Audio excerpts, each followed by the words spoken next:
Silniki, en termes de communication, troisième réunion en une semaine au Conseil de sécurité de l'ONU, aucune déclaration à la sortie. Effectivement, quel message, quel aveu d'impuissance. Oui, ça ne peut que donner le sentiment à l'opinion publique internationale de l'incapacité de nos dirigeants internationaux à offrir ici une solution. On est en plein cœur d'une guerre d'émotions.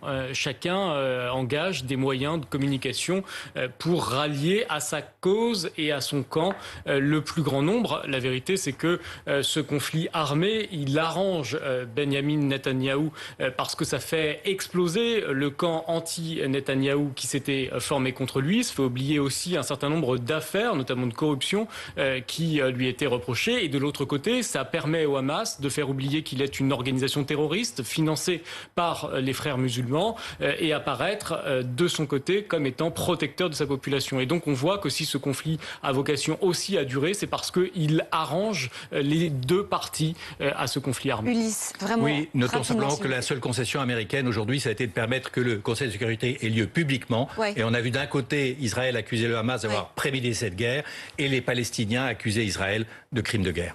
Alors ce conflit au Proche-Orient, on l'a vu hier, prend forcément une dimension